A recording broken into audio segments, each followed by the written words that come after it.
মানুষকে আমি ধন্যবাদ জানাই। শাসনের মানুষ অতি উৎসাহ এবং উদ্দীপনার সাথে আজকে যেটা করলো আমি ওদের কাছে অভিভূত এবং আনন্দিত। রবিবাসীয় প্রচারে বসিরহাট তৃণমূল কংগ্রেস প্রার্থী হাজী নুরুল ইসলাম কয়েক হাজার সমর্থককে নিয়ে শাসনের মাটিতে নববর্ষের সকাল সকাল কর্মী সমর্থকদের নিয়ে কয়েক কিলোমিটার ধরে কালারফুল র্যালি করলেন হাজী নুরুল ইসলাম। নুরুল ইসলামের দাবি জেতার ব্যাপারে তিনি 100% নিশ্চিত। 2019 সালের বসিরহাট লোকসভা কেন্দ্রের প্রার্থী 3.5 লক্ষ ভোটে জিতেছিলেন তৃণমূল কংগ্রেস প্রার্থী নুসরাত জাহান।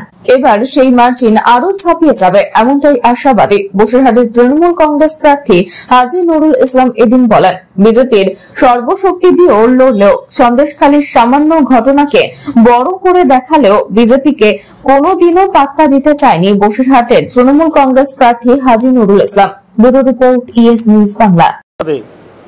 উৎসবের সাথে ওরা আজকে যেটা করলো আমি ওদের কাছে অভিভূত এবং আনন্দিত। ওদের কথা আমি কোনোদিন ভুলবো না, কারণ ওরা আমাকে যে ভালোবাসা যে আশ্বাস দিয়েছেন তার থেকে আমি ওদের কাছে ঋণী। আমি ওদের ঋণ আমি পরিশোধ করি। আশা করি বসিরহাটের মানুষ, শাসনের মানুষ আমার যা করবে তার থেকে সমস্ত রেকর্ড ছাপিয়ে যাবে, এটা আমার বিশ্বাস। কারণ হাড়োয়া বিধানসভায় থেকে ওরা 1 লাখের ওপর আমার দেবে, এটা আমি বিশ্বাস করি। পয়লা বৈশাখের সকলকে আমি অভিনন্দন জানাই, ধন্যবাদ জানাই বসিরহাটবাসীকে।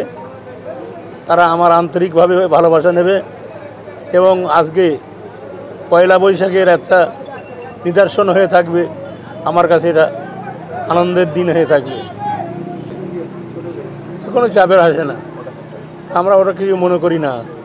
মানুষ তৃণমূলের সাথে আছে, মমতা ব্যানার্জির সাথে আছে, অভিষেক ব্যানার্জির সাথে আছে। অতএব মানুষ উন্নয়নের সাথে আছে, মানুষ ভালোবাসার সাথে আছে, মানুষ সম্প্রীতির সাথে আছে, মানুষ উগ্রপন্থীর সাথে নেই।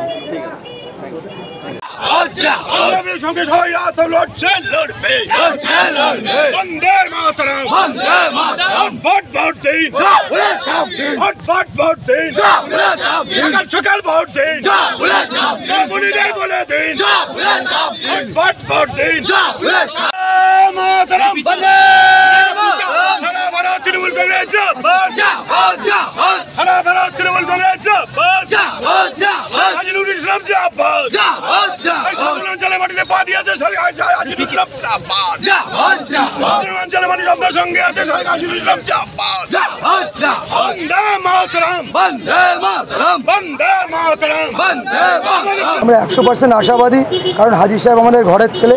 শাসন অঞ্চলের প্রত্যেকটা বিপদ আপদে মানুষের পাশে থাকে। সেই 2009 থেকে সিপিএমের হারমাদদের অত্যাচারের সময় তিনি আমাদের পাশে থেকে এলাকার মানুষের বিভিন্নভাবে পাশে থেকে উন্নয়ন করেছে। তাই মমতা ব্যানার্জির আশীর্বাদ ধন্য প্রার্থী হাজী সাহেব এখানে জিতছে বিপুল ভোটে, এটা আমরা সকলে আশাবাদী। চ্যালেঞ্জ হতে পারে না, বিজেপির একটা অপপ্রচার। কারণ আজকে শাসন অঞ্চলের মা বোনেরা প্রমাণ করে দিয়েছে এখানে নারী শক্তি বড় শক্তি। কারণ শাসন অঞ্চলের প্রত্যেকটা মেয়েরা এখানে স্বতঃস্ফূর্ত রাস্তায় নেমেছে, তারা প্রমাণ করেছে। সন্দেশখালীর একটা ছোট ঘটনাকে সাজিয়ে গুজিয়ে মিডিয়াটা বড় করেছে, তার বিরুদ্ধে আমরা সকলের সোচ্চার। এদের নিয়ে কোনো প্রভাব পড়বে না।